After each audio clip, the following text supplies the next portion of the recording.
Well, hello and welcome to another exciting episode of ARM's Innovation Coffee. I'm Robert Wolf, and in today's live stream, we'll be meeting with the folks from Arias and Blynk, that's Blynk with a Y, to talk about these two companies, the amazing things that they're doing, and the impact of low-code, no-code on developers. As a reminder, don't forget to like this video and subscribe to the ARM Software Developers YouTube channel for weekly content from ARM and our developer communities. If you have any questions for our guests or for myself throughout the stream, please feel free to drop them in the chat and we will get to them as soon as possible. Now, before introducing our guests, what we like to do is do a little recap of last week's episode. And last week we met with the folks from Blues Wireless. We were joined by the Developer Relations Director, Brandon Satram, who talked to us about developer-friendly 5G development. This was an amazing episode. It was actually very interesting because many people agreed 5G development can be quite daunting. Blues Wireless approach to making 5G development more friendly really did resonate with, I think, our viewers, with myself, because it's clear that they're making a big difference, a big effort and a big difference in lowering this barrier to entry by providing hardware and software-enabled experiences, something I've never really seen before, to be honest. So if you have an extra hour in your week, go check that out. We'll share that link in the chat. And as a bonus, in the description of the video, you'll also find a 20% discount code. Wait, what's that?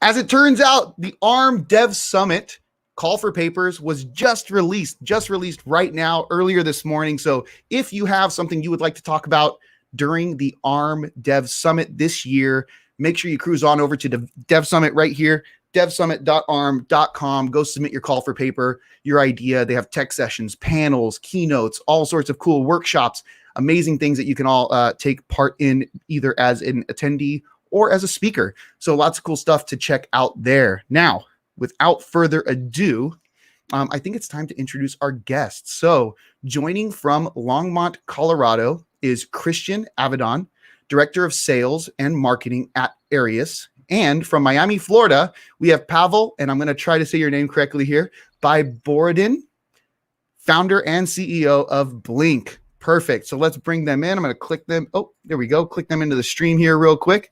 Hello, Christian. Hello, Pavel, and welcome to ARM Innovation Coffee. All right. So as we usually do at the beginning of these shows, after the introduction and announcements, we like to get to know our guests, right? So kind of an origin story of sorts. Let's start with you, Pavel. Again, go ahead and bring yourself off mute and let's do your origin story. Who are you? What do you do? Where you come from? Sure. First of all, thanks a lot for inviting us for this amazing podcast, or I don't know how to call it, like this great video session. So my background is in user experience and design, and I've been designing innovative products for the last, I think, 15 years. And before I started Blynk, I was deeply involved into automotive industry, where I was working on the next generation of connected cars and how the experience will be there. And actually, the whole experience working in this industry, combining the hardware like wheels and switches and buttons and everything with the software led me to Blynk, which I think I'll talk a bit more. I'll talk a bit later. So yeah, so then I started Blynk, and we've been doing it for the last 7 years already. That's awesome. I see you have a big, is that a 3D printed bee next to you? Yeah, so this is something I got in IKEA, and I think it's for book, but it's also Blynk, so that's why I use it as my talisman.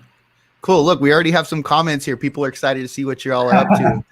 Yeah. Cool. Thank you, Pavel. Welcome to the show, and thank you for your time. So we do appreciate you being here, and nice to meet you. We got lots to talk about. Christian, you're up. What are you up to? Who are you? What do you do?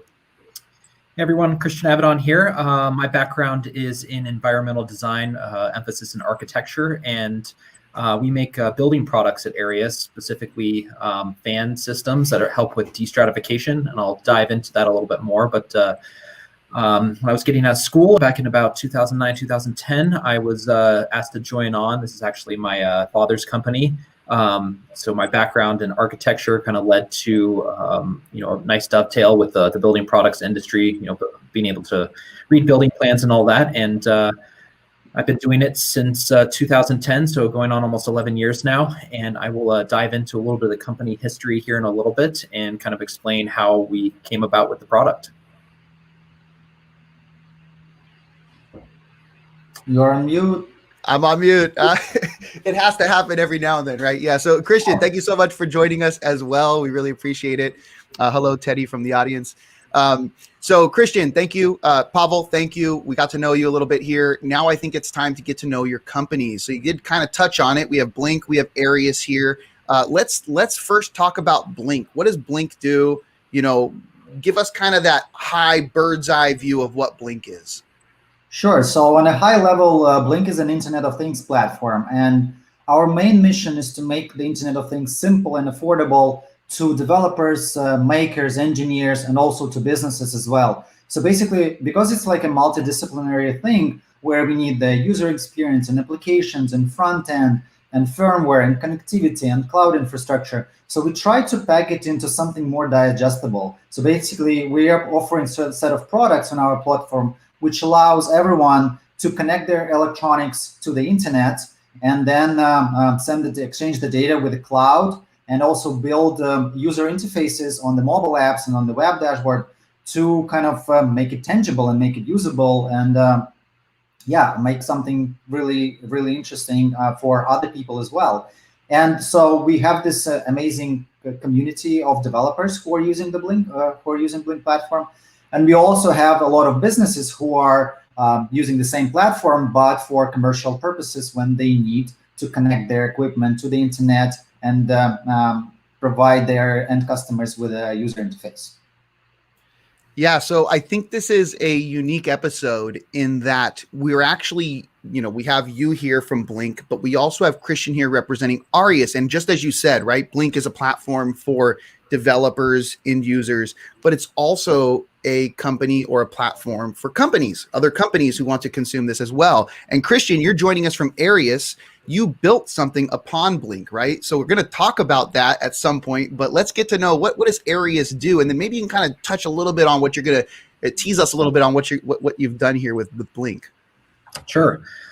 So just kind of backing up a little bit, I mentioned that we're a family-owned business. My dad originally started the business in plastic injection molding about 50 years ago.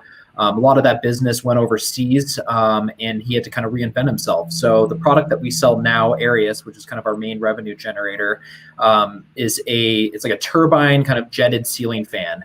And what we use those for in kind of the building industry is to help with stratification. And stratification is typically caused by warm air rising, cold air that's more dense and falls.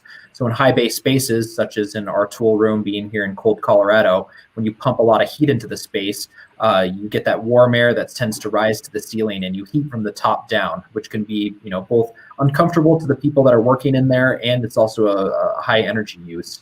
You're spending a lot of money to basically overheat the space to compensate for that stratification issue. So what we've developed as a solution to our own problem in our shop, and eventually started selling it to other people in the industry and other people out in the world, is basically this jetted distributed fan system. So you can imagine a series of these all hung in the ceiling, basically pointing with the discharge down to the floor. It brings that warm air into the intake and projects it down to the floor. And it's, multiple units kind of spread throughout the facility that work in concert together. And what we did with Blynk, since we had our specialty and what we really focus on is assembly and plastic injection molding, tool making, and design, we were looking to bring our products into kind of that connected world. And we came across Blynk, and since they had a lot of expertise that we lacked, we chose to work with them. I can dive into some details later on, but that's kind of the general story. That's awesome. Yeah, we're going to definitely dive into that. And I'm also told that both of you have a demo for us. So towards the end of the episode, we have reserved some time to see a demo from Pavel and a demo from Christian.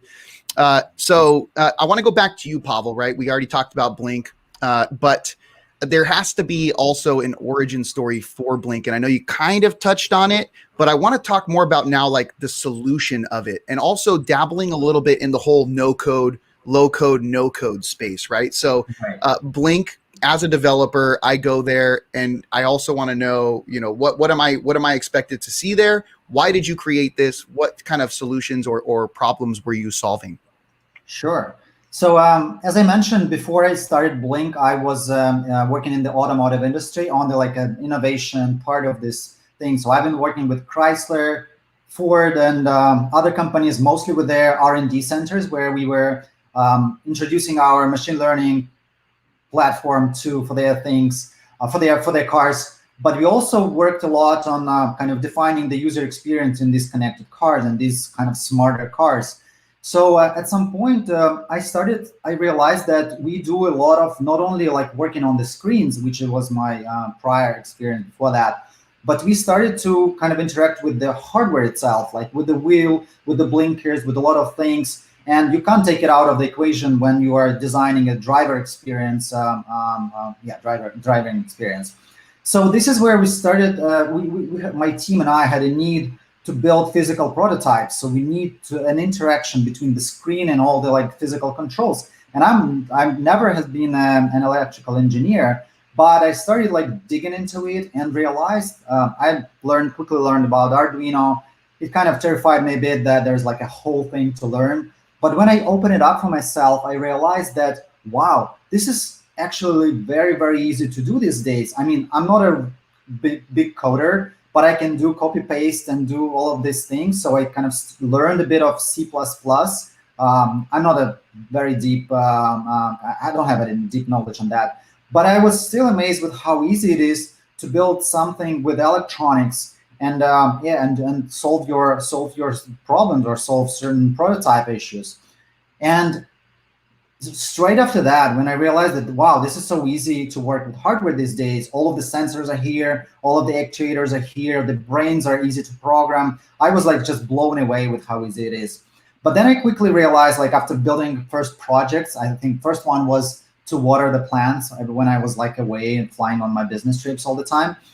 So I realized that I need the remote monitoring at least, or even better remote control. And not being a coder by myself, I quickly realized that there are just no solutions out there like that. So you just need to learn either Swift or iOS, the Xcode thing, or Android, Java development, or front-end application. So you just need a whole new expertise in that. So I was blown away with the idea that, wow, we can kind of put something there, because I have experience in creating user experiences. I know how to do user-friendly product. So maybe we can build some sort of a constructor which will allow people like me who tinker with electronics, who work with that, to quickly build prototypes or user interfaces. And this is where idea came from. So then I found my co-founder or partner, Dmitry Dumansky, who is our CTO right now. And he also worked with Arduino, and we worked at the same company. And we were drinking beer, and I told him, hey, I have this idea. And he told me wow, I can actually help you with that. And this is where we started doing that. And we had the first prototype. And of course, as it happens with the pet projects, it kind of dies slowly unless you do something with that. So we decided, okay, let's go to Kickstarter. It will be a kick into the butt, so that we do something and kind of launch something and check if people need that. So we had an amazing Kickstarter campaign. There were around 2,500 people who supported us. We raised about $50,000, and we realized, wow, people actually like it, and they are ready to prepay for that.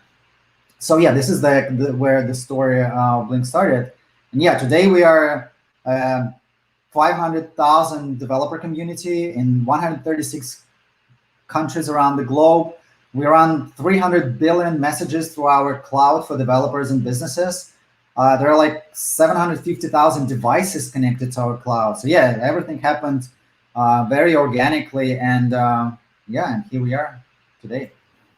That's awesome. Yeah, I mean, I remember my first experience with Arduino. It was one of the first devices I ever played with, in college, and I got my, Arduino developer kit, my little book with 15 different projects, right? Yeah. And first thing you do the Blinky, and then you do all that stuff. Quickly evolved into getting a Raspberry Pi, and then, a Dragon Board 410C, getting a little bit more advanced. Yeah.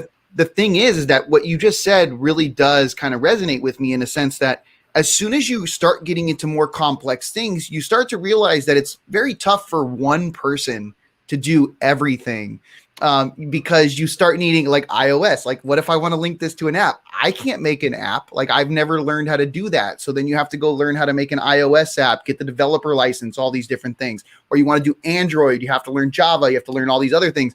And so, this whole low code, no code movement, I definitely feel it's a movement. I look at it as a positive thing. So I'm very excited, to learn more about this and dive deeper into Blynk. By the way, I want to say one thing. So the idea of the hello world of Arduino, which is Blynk and LED, is also the name of the company was slightly inspired by that. So this is the first thing you do with Arduino. And I thought, okay, we need to do something very simple like that, but in the kind of app and low code thing. Yeah, and then we just added a Y because every startup should have a Y in their name. Otherwise, it's, you won't get funded or like anyone will know you. That. Yeah, I didn't even know that part of the story. I get what you're saying. That it's funny in the intro. I was like, Blynk with a Y. Yeah. But yeah, cool. So Christian, this one goes back to you. I know you kind of already touched on Airius Fans and what the fans do. But could you kind of tell us a little bit about how you discovered Blynk, why you chose Blynk? Why did you look at Blynk as the platform for this particular product? Sure. Yeah, I think it kind of dovetails really well into what Pavel already mentioned is, we are a building product manufacturer. We specialize in plastic injection molding, our fan system. So we don't have a lot of the expertise. We don't have people that develop apps. We don't have developers that work in the cloud. We have a lot of mechanical engineers and are very, physically driven with our products.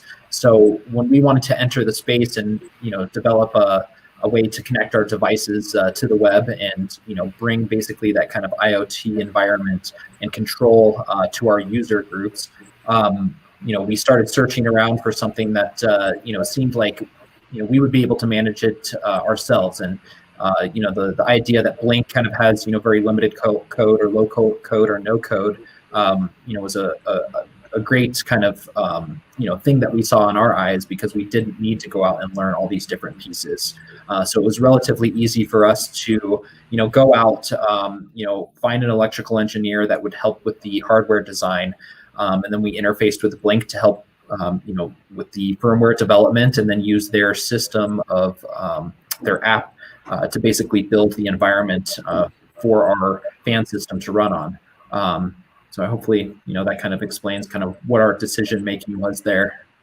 It does, yeah. And you mentioned Arduino, but I'm kind of curious here. My next question is, if you're able to share this, which ARM-based device did you actually end up putting into this product? Because if you go to the Blynk site, you can actually go check this out. All the hardware platforms that are enabled there for you.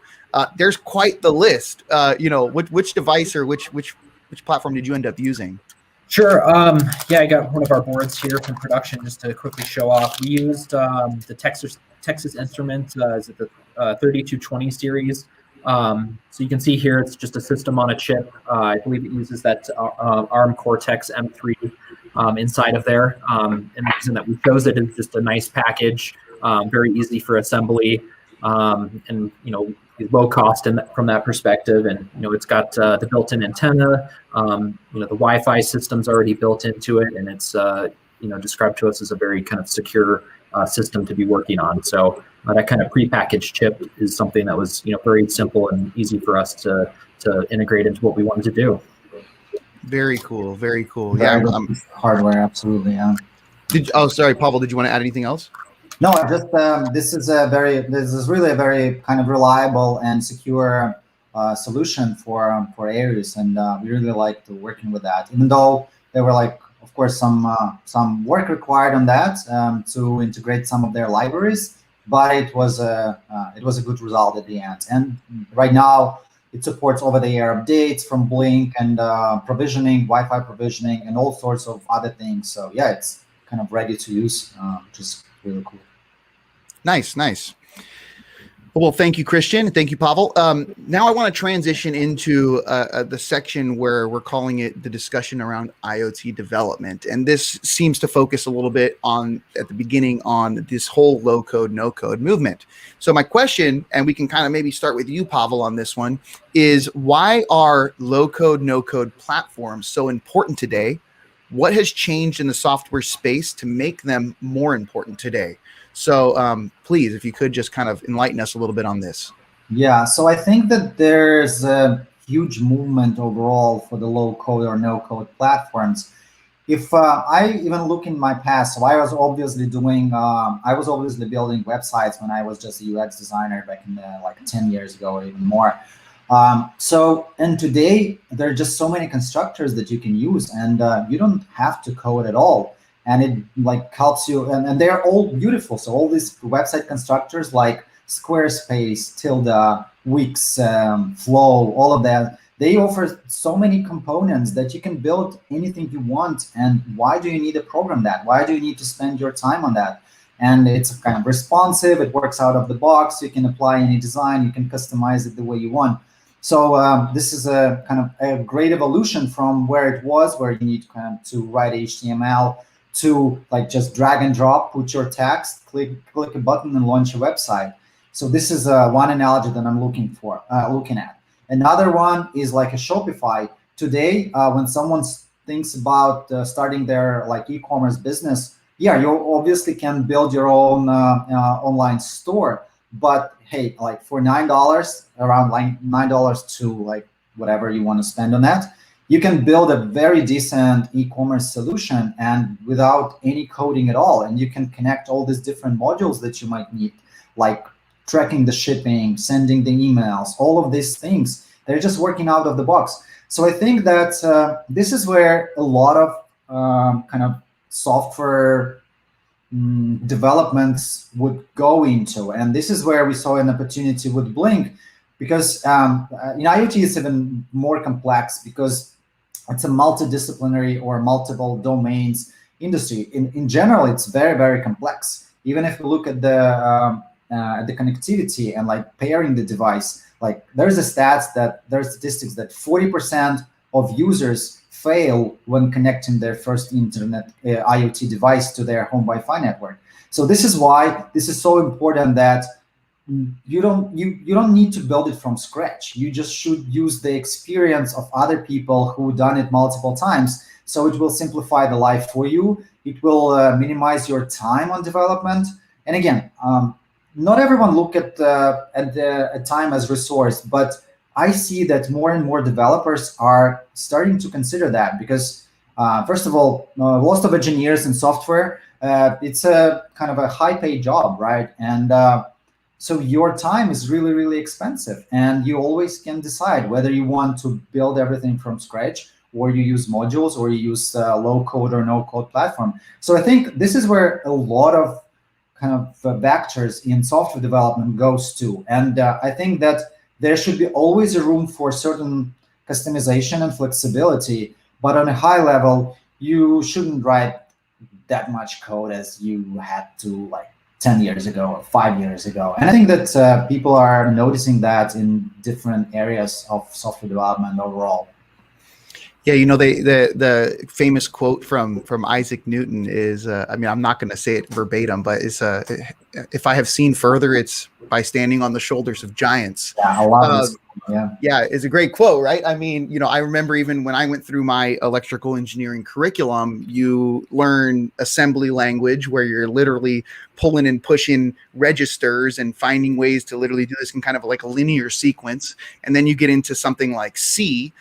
And then you get into something like Python, and then you're either doing it, compiling it on the terminal, and then you have these big IDEs that'll do it all for you. So cross compilers, you slowly start kind of climbing this ladder until you get to a point where you're like, okay, we have enough layers here. There's enough interpretation in between the zeros and the ones and what I want to happen in the environment. And so, yeah, I definitely see this happening. And there already are so many, you know, use cases out there. When you look at like building a website, I think you mentioned Wix.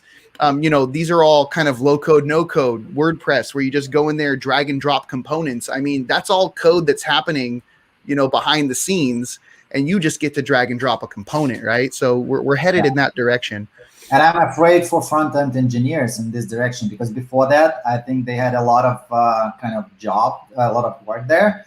But right now, their focus shifted to like application design, where you can't sometimes you can't use the predefined model. But yeah, I'm in the designer community, and I know agencies who just don't use developers anymore. They just work with designers and the marketing people and all of this. And they just build everything using this no-code platforms, and it makes a lot of sense. Why would you kind of spend time on that? Yes, exactly. Yeah.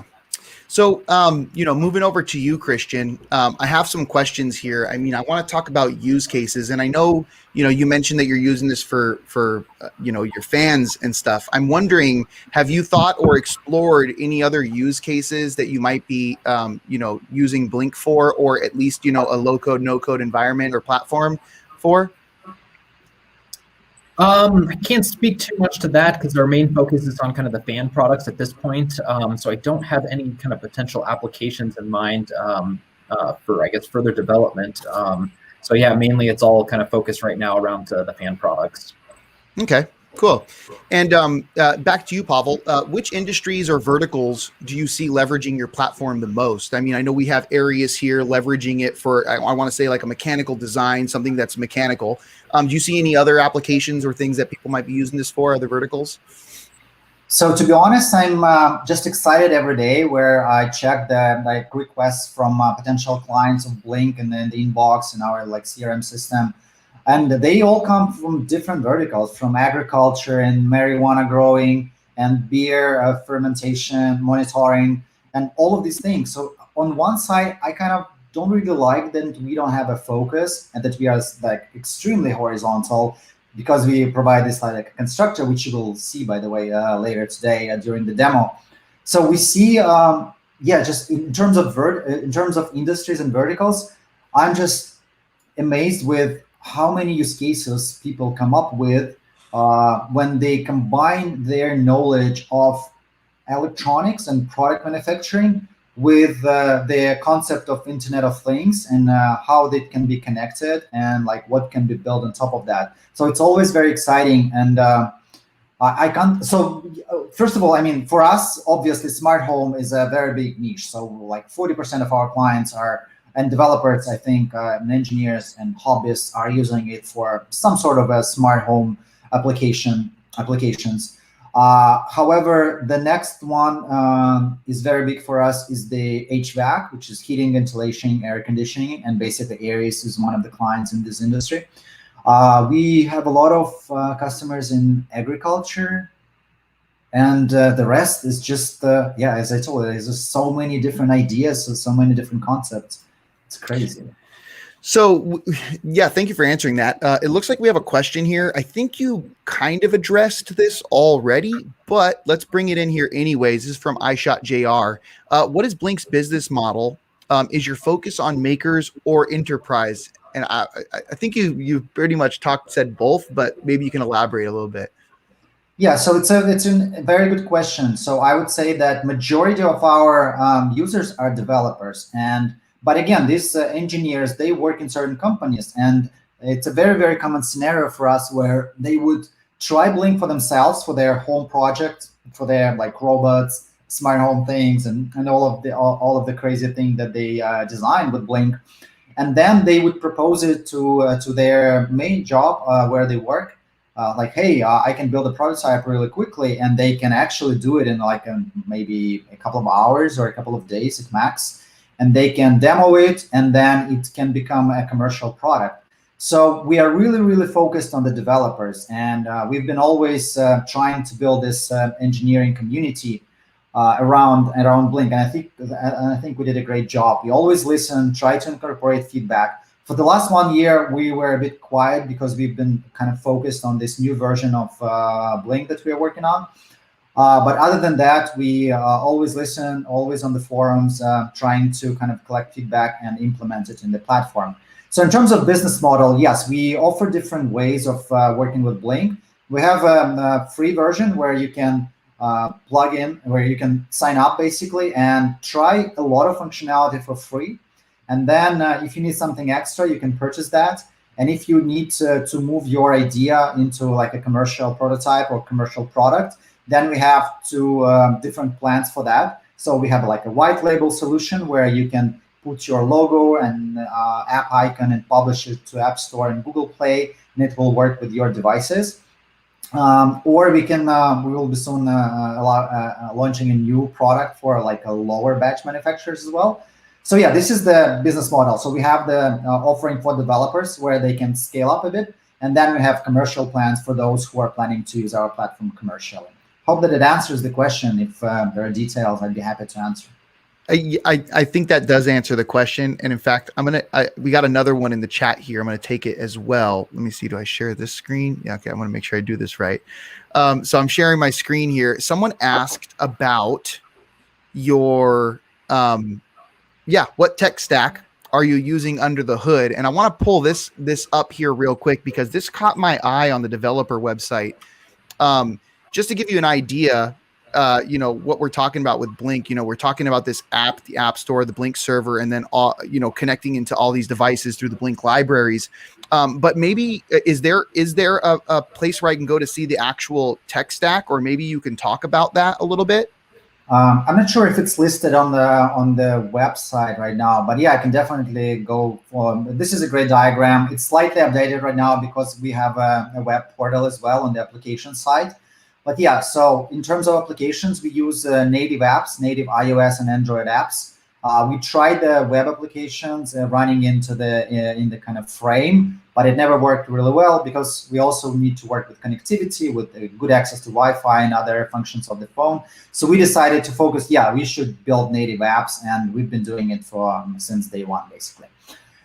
So then we have the Blynk Cloud. So Blynk Cloud is a Java server. And in current version, it's by the way, it's open source, so you can install it even on the Raspberry Pi, and it can run up to 1,000 messages per second on a single core, basically, of the Raspberry Pi.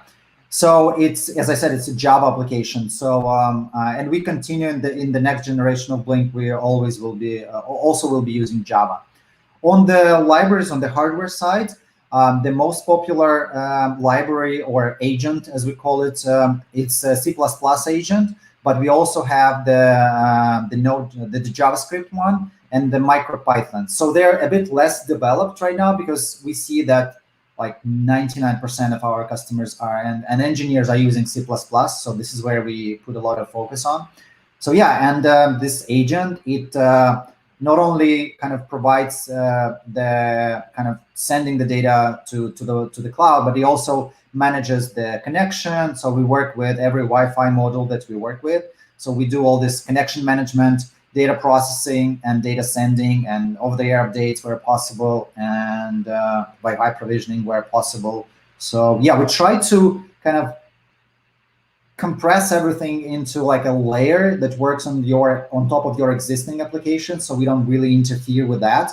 So we just connect the endpoints of your logic on the device with the endpoints on the applications, and yeah, everywhere there. Yeah, I really like this. One of my friends, by the way, Peter, I hope that answers your question there. I'm pretty sure we could get a little deeper down there, but I'm pretty sure that'll cover it for the hour we have available. I mean, I think it's very interesting. I have a friend who owns a company that does smart home stuff, right? And the thing is that, when you get into these smart homes, in a lot of cases, you can't just write an app for them, right? And so there are these companies that, they take all these different components, they set them all up around the house, and then they have this plug and play app generator. So basically it's this app generator that they can put all the little components they want on there, link it to the devices, and then put that app on an iPad or a tablet, put it on their wall, and then they have full connectivity to all the things in their house, from their television to their lights to their jacuzzi, whatever they want. And so I can definitely see this, I mean, that's one company in the whole world that's using something just like this. I would see them completely capable of moving over to something like Blynk, right? So that's very cool. I mean, they might even be using Blynk, to be honest. I don't even, it's possible that they are. So there you go. All right. So let me just show real quick while I have this up. I just want to show you the website here. So I just went to blynk.io, and I clicked the developer tab, because that's the first thing I always click when I go to these types of sites. But you can see very, very, I want to say organized section here where you just either go get started, go to the overall documentations. They have a community area. Of course, I like looking at the GitHub. And then I noticed that you have this roadmap area, and it's kind of interesting because we were just talking to the folks from Blues Wireless last week. And when I click this roadmap, it's very similar to what they have, where you have a place where your community can come submit ideas, and you can then take those ideas and throw them on your roadmap if you feel that enough people are interested in it, or if you feel that it will add value to the Blynk community. So I guess, I don't know, my question here is, how often do you iterate on Blynk? How often do you take these features in, add new features? Do you have like a release cadence? Maybe you can kind of just touch a little bit on that and, what your community contributes into it. Sure. So as I said, when we even started Blynk on the Kickstarter, we realized that it's really, really important to kind of listen to the developers and understand what their needs are and build a better product for them. Because as I said, this is the kind of the main audience for us, but and they are our leads into the commercial part as well. So that's why we are really focused on that. So we first of all, we review the feedback on a weekly basis. We have like we're using certain project management program which connected to this roadmap, and we see how many votes were for a certain feature. We also have different weights on it, so we add like, is it scalable, is it modular, and is it kind of applicable to multiple users? Can it be used as a part of the constructor? How independent is that? And all of these things. So we try to analyze them and we prioritize them. So basically, it's kind of a community-driven roadmap, which is combined with our vision, because I think in the beginning, nobody thought about a thing like Blynk. So we had this kind of idea and vision, which aligned pretty well with the engineers. And now we're continuing doing the same. So we have our own roadmap, but then we get this feedback and it kind of helps us to adjust where we're moving. But still, we have this like a long-term goal, or basically to make IoT even more simple for anyone. And these are just these steps that help us by identifying the issues and features that are where we can help with or we can add. So we are very active on that. Just a bit of a disclaimer. As I said, we've been really busy for the last year or even maybe year and a half, kind of working on this new version of the Blynk platform, making it public. And that's why we kind of were silenced a bit with this, talking with the community a lot. But we've been checking the roadmap, we've been checking the forum, we've been trying to kind of communicate as much as we could, but we kind of closed ourselves in our garage. I mean, not a garage, but we can use this metaphor. And we were incorporating a lot of feedback into the next generation of the platform. Absolutely. Nice. All right. So some questions have started popping up in the chat, but I think we'll move on to this first, and then we'll take all the questions that popped up. So you have a plug for us. So we'll do your plug, then we'll do the questions, and then we'll move on to the demos. All right. So Pavel, you have a plug for us, and I'm gonna point in the camera and says, you saw it here first. As far as I know, this is the first time you're gonna talk about it on camera. Yes. All right. You saw it here first on ARM software. On ARM software developers. So Pavel, what's the plug you have for us on Blynk? So this month we are making, I don't even know how to put it, but basically we are making public what we've been working on for 2 years almost. So we've developed a new generation of Blynk platform, which has a ton of amazing features. And I will be covering just slightly some of them during our demo. But basically, it's a new web portal where you can manage devices, do over-the-air updates. If you have multiple users, you can define how these people can access these devices, something that we didn't have before.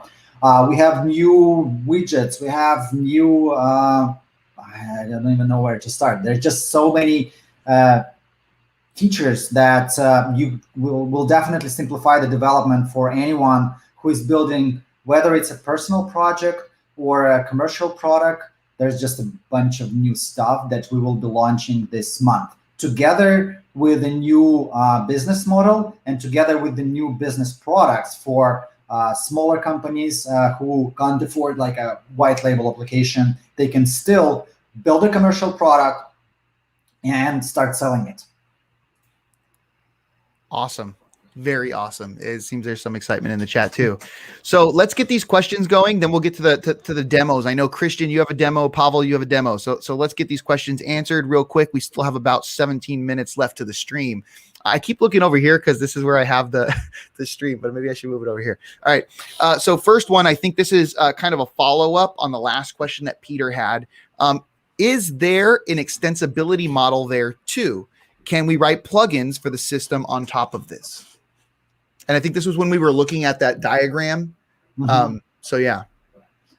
So we've been considering it quite a lot in the beginning, but then even when we open sourced our agent and our server, we were expecting that people would start developing certain things, and but we didn't see a lot of contributions. To be honest, this is a very common thing for the open source project. So we were not expecting that, but we kind of would like to see that. So based on that, we made a decision that it's not our focus. However, we will be better like listening, working on like use cases, defining the flows, and building into the platforms. So right now, this is the way we work. But yes, we are considering a way to build certain extensions and plugins to the platform, maybe by the end of this year, closer, something like that. Definitely for the UI, where people would be able to build their own kind of UI components. Oh, you gave a date. You know they're going to hold you to it. All right, Peter, hope that answers your question. Let's move on to the next one here from Jesus. Can we still apply for the beta account of the new version of Blynk platform? So currently beta is closed already, but we will be launching very, very soon. I think current plan is in about 2 weeks. So basically the platform will go live and you will be able to register and start building. Awesome. Okay, cool. So there you go. Jesus, it's coming soon. Stay tuned. And I think we did provide something. You can go follow Blynk on Twitter. We'll share that link. Of course, it'll be available. There you go. Blynk_app app. So we'll also share that in the description after the show. So next one here is from Tyeth. Do you integrate with any smart home platforms like Samsung Smart Things or non-home like IFTTT? If this, then that. Sure. So first of all, one of the most requested features from our community was to add voice assistance to Blynk. And this is what we are doing with the new launch. The only thing that it will be kind of launched in a couple of months, maybe after we do the initial launch. So we will start unlocking different features. We are still testing some of this. So this is a huge integration for us, and it was a very expected thing. So I'm really happy to announce it today as well. So in terms of if this and that, yes, you can use webhooks to integrate with this and that. We don't have a direct integration with them, but it's very, very easy to send webhooks from Blynk and use it as a trigger or as a action to back to the device. Samsung Smart Things, to be honest, first of all, I think that they are closed. I remember some news last year that they're shutting up certain functionality of the platform, or maybe the whole thing in general. I'm not familiar with that or that statement. So I guess maybe we'll have to do some research. It was definitely in news, something that they kind of announced on shutting certain parts of the platform down, something like that. Okay. Cool. Well, Tyeth, hope that answers your question there. We have one here from Carlo Grisafi. So sorry if this was already asked. In fact, I haven't read this one yet. Okay. Can I eventually migrate to my own cloud provider and just retain the iOS Android Blynk app integration? Sure. So if you're using Blynk app as a kind of as for your personal project or it's a personal project, then with the previous version you can run your local server with that. And with the new version, we thought that it's pretty complex for people to run and maintain the service. So we decided to postpone the launch of local service, at least for now. So you will be using one of the region servers that we offer. However, on the commercial side, if you're launching the business, then by default, every business runs, like Airius Fans, for example, they run on their own dedicated server. They're not kind of integrated with any other clients or anything like that. It's for security measures, for privacy measures, for all of these things. And if you go the commercial way, then you can definitely decide where it should be hosted, whether it's Amazon or your box in your office or anywhere you want. It's a Java application, so it can run on any kind of server provider or server hosting provider. Very nice. Very nice. All right. So this looks like the last one we have here, and this is from Arjit. I think this is a good question for developers in general. I mean, does Blynk, or is there any way that Blynk donates credits or coins to the IoT community? What do developers get when they first sign up? What does that process look like? So again, it's a bit kind of mixed for me right now because I can talk about how it happens today or how it will happen in a couple of weeks. It's true. Okay, well, today you just download the app and you can start building. So you can download all the parts. You download the agent, you download the Blynk applications, and then you can start building right away. And there's a certain functionality for free, as I said, and then if you need more widgets, more functionality, then you can just buy more credits and then basically add this functionality. So yeah, this helps developing the platform further for us. With the new platform, we offer 2 ways of registering. So you can go through the website because we offer the web dashboard. We'll be offering the dashboard. You can go this way, or you can still go through the app. It's like a multi-entry thing, and do this in the same manner. There's a certain functionality which is available for everyone for free, including the free cloud hosted for you without any limits on messages that you send, for example. By the way, we are the only IoT company that doesn't put a limit on how many hardware messages you can send. And then you can start building, whether from the web application, which would be, I think, more convenient because you also write firmware code on one side, and then you can do all the kind of UI thing and configuration thing on the website.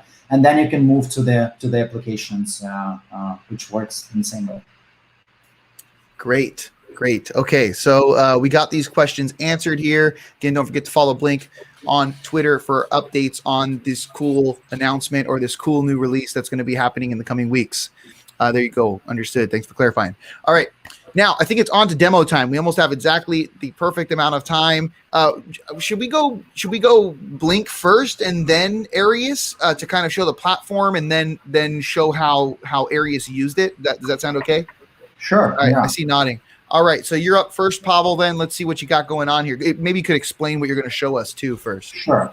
So I will show you the new version of Blynk application, which will be soon live. It's kind of slightly different from the current version, but still, it's the same kind of concept here. And then I will briefly touch the web dashboard and a bit of a code as well, just on a high level. So yeah, I'll try to make it really quick because, to be honest, we have like hundreds of features there. And when we do demo, it usually takes from 1 to 2 hours. So I'll try to focus on some really cool stuff that we do. So yeah, let me start sharing my screen. So by the way, you're condensing a 2-hour demo into 5 minutes. Yeah. So by the way, it's a live demo, so it's always risky. Yeah. So basically, when we open the app, we have a list of all of your devices, and you can tap on the device and go to the particular screen of your device, and you can have multiple pages here, multiple different widgets, you can. Everything is live, transmitting from the hardware. We do historical data, We do real-time data. We do all sorts of controls, all sorts of notifications, also all sorts of alerts. So yeah, basically basic IoT things. Everything is synchronized between the devices. Like we thought through almost anything you would need for the first project and for the next project and for the next 5 years of projects, I believe. So yeah, we have this list of the devices, and they are represented as tiles. Depending on the design you choose, you can put some key information. For example, like the temperature can be on the tile as well, and then you drill down to the device, and then you see the more detailed information on that. So this is the first section, which is the devices. Then we have the automation, which I will briefly touch later on. Then we have notifications, where you can send all the notifications from the devices, which are fully configurable on the web dashboard, and you can trigger almost anything that's important from the hardware, and it will be rendered on this kind of timeline. So yeah, let's we'll also look what we have for the device. So we not only have with the dashboard of the device, but we also have some additional information like metadata with tags, with all sorts of different things. And this is configurable as well. So you can create the metadata model which can be applied to any device of a certain type.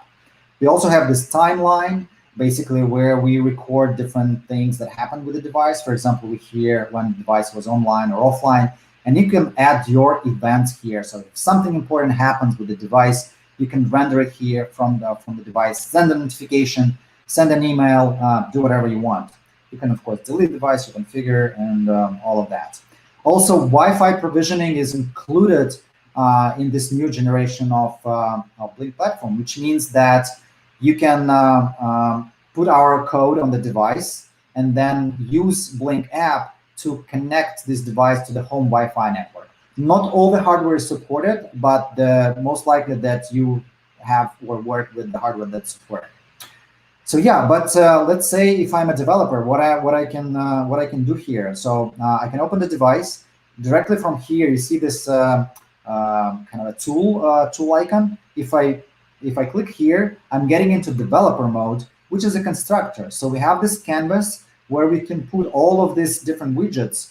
I can drag and drop them here. I can scale them up, find the perfect UI I'm building. These are like just examples of different sliders we have.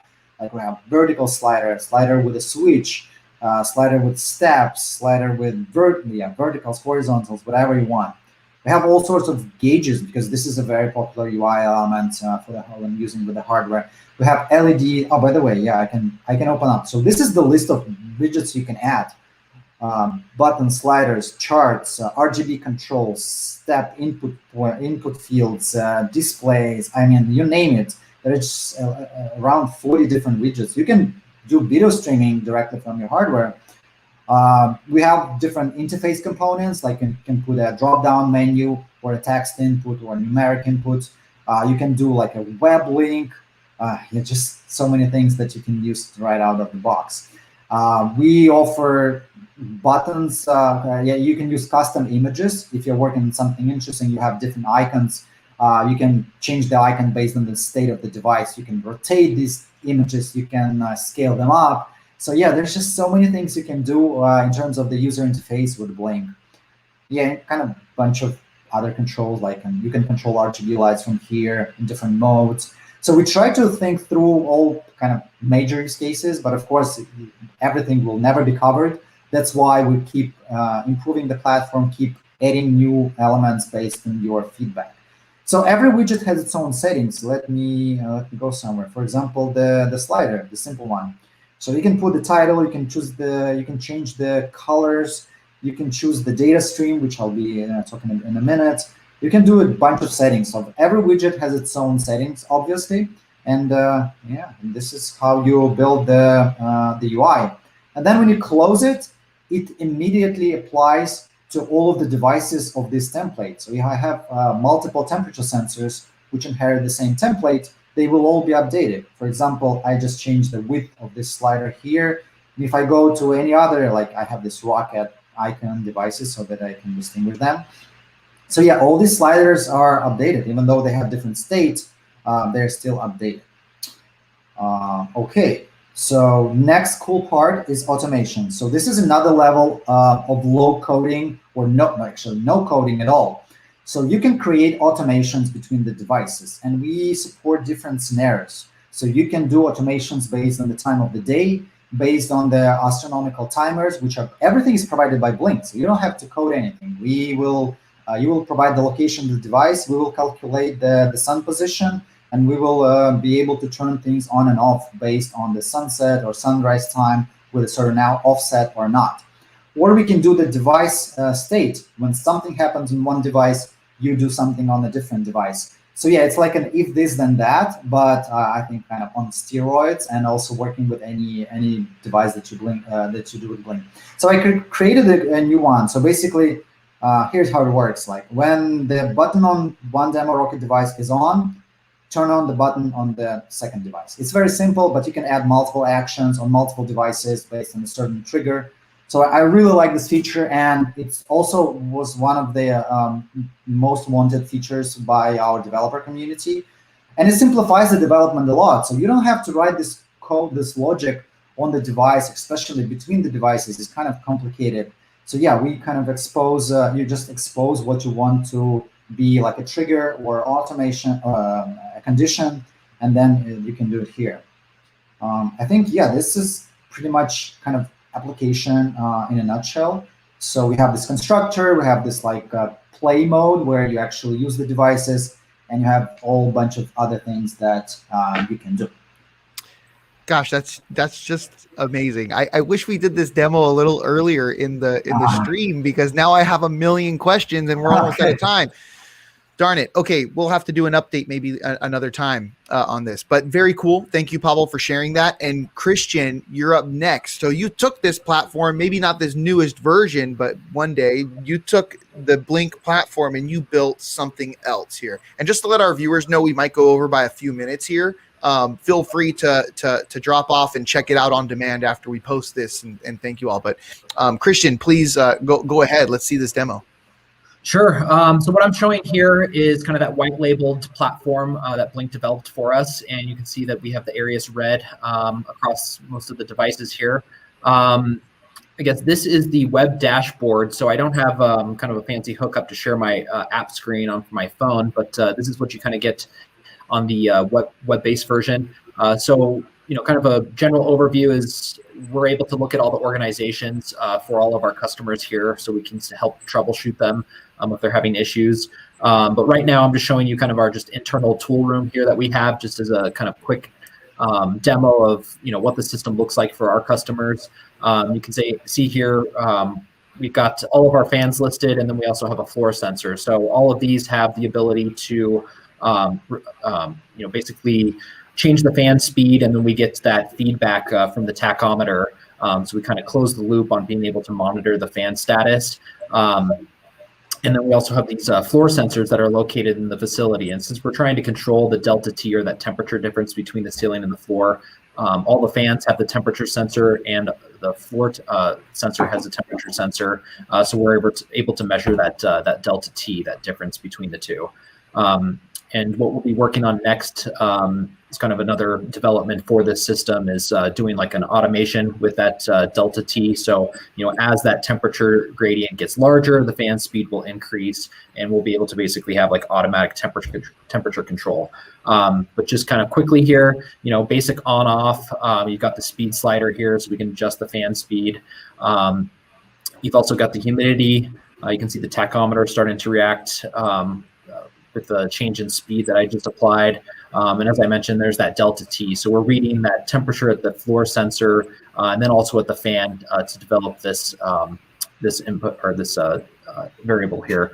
So the temperature is another thing. And then we can change here up at the top kind of the different time lengths that we want to look at for all of our charts. So if we want to see a week, we can pull that up and see how the temperature is adjusted or changed, and also plot that delta T. So that, since this is kind of what we control for the customer, it's good for them to be able to kind of see how that fluctuates throughout the day.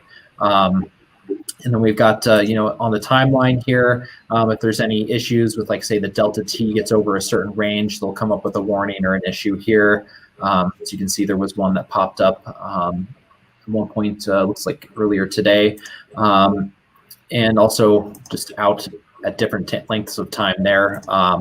Here's just kind of the device information, kind of all your standard stuff. You can see the firmware version, so that we know if that's all up to date. So yeah, that's just kind of a quick look at how we've applied that Blynk system. And as I mentioned, this is all on our own, server. We have all of our own customers, built into this, so we manage and help them as needed. So when you turned that fan speed up, like was someone in the tool room going like, "Whoa, what just happened?" Probably. We try to keep it.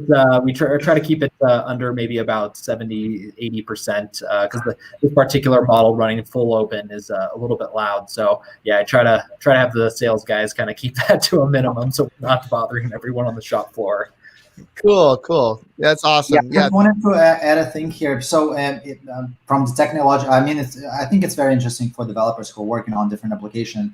So what's interesting about the Airius Fans use case is that there is one device which is used as a measurement at the floor temperature, and it sends the data to multiple devices which react to that. So there's an interesting setup. It's a not very common setup where like an installation of fans are talking to a certain device, calculating the delta, and basically react to that. So it's not a trivial case, I would say. While it sounds very, very easy to do, it's not. Just since you've turned the fan up, the temperature has gone down by about 0.4 degrees Fahrenheit, it looks like. Interesting. Cool. All right. Well, if you don't mind, I just wanted to show like very last thing. I think definitely interesting for engineers. Yeah. So I just showed like how do you do it. So do you see my screen right now? Yeah, we just pulled it up. Yeah. So basically, this is the bare minimum sketch of Blynk for Arduino or for Texas Instruments. I don't know. Yeah, this is for Texas Instruments. So basically, there's a couple of definitions here. There is an authentication token, which is unique to every device. You put the network name and password here, and then Blynk does all the magic. So basically, everything happens in the loop, of course. And so Blynk run, something that kind of provides all the connection management, all the data processing, all data exchange, and everything. And then this is your code where you run it. So basically, if you upload it to the device, you can instantly see it online on the dashboard, and kind of this is the starting point where you would move further and develop, for example, your own code, which will be running in parallel with our routines. So I'm just trying to convey that this is just kind of 27 line of code with the comments, which will get your device online, which will start sending the data, which will manage all the communication and everything, which will manage over-the-air updates, which will manage Wi-Fi provisioning. So it's just extremely easy to start and try it out and then build on top of that. Yeah, I think that's amazing what our team did on simplifying the whole like firmware API. Because as my partner Vladimir Shumansky, who did all the hardware integrations, he used to say hardware is hard, and I kind of can't say even more to that. It's always hard, but we are trying to make it as simple as possible for you guys. Yeah, it's really cool. I mean, looking at that code, your libraries handle everything, and you're able to just essentially put in a few lines and get it all taken care of. So very cool. Very, very cool. All right. So we're at the end of the episode now. Pavel, Christian, I want to thank you very much. But I also want to give you 30 seconds each here. If you want to throw out a shameless plug, let the audience know, let the people who view this later know where you would like to send them. We'll start with you, Pavel. What's your shameless plug? I'm gonna blow you up here. I mean, so there are two. I mean, obviously this is the launch of the new platform. We would really like to invite everyone to try it out and share your feedback to us, whether it's on the forum, on the GitHub, or anywhere in any channels that you like. We really need you, and we would like to understand what do you think about the new platform that we're launching. And if you're working on a commercial product, then stay tuned for the new commercial plan that we are offering. And I think that like we brought Internet of Things simplification to a certain level by opening it up to like a huge developer community. But what we are doing with this new launch is making it even more accessible for those who want to build their own products and start basically making money with IoT. So yeah, like a very affordable package, you will be able to deploy, let's say, 50, 100 devices in the niche that you know and you work in, and you think that there's a great opportunity. So I'm really excited about that. And yeah, stay tuned for the new platform and for the new business products we offer. I hope to see you there. Great. Thank you so much. And now you're up, Christian. What would you like to plug here? Sure. Yeah. First, I want to say thank you so much for having us on. If we all live and work in the built environment, and as we know, warm air rises. And if you guys live in a cold climate, definitely stop by our website, ariusfans.com, to check out our products. They can go into almost any building that's out there. We also just launched a new air purification product that uses needlepoint bipolar ionization. As we all know, with COVID out there, it's become a very hot topic with indoor air quality. So if you have any interest in that, please stop by our website, take a look at our products. Great. All right. Well, I want to thank you both for joining us. Thank you, everyone in the audience, everyone who's watching this later on demand, for your time, spending this valuable hour with us. We know it means a lot, and it means a lot to us. So thank you on behalf of the ARM developer ecosystem. And everyone, if you like the video, please make sure you smash that like button. Don't forget to subscribe to the ARM Software Developer YouTube channel, and head on over to devsummit.arm.com. If you have a paper to submit, we'd love to hear from you as well during our annual Dev Summit event. So closing this out, both of you, thank you so much. I hope you have a wonderful rest of your day. All right, take care. Thanks, everyone. Bye-bye. Gotta hit this goodbye button here. Let's see, where is it? Innovation Coffee outro. Bye.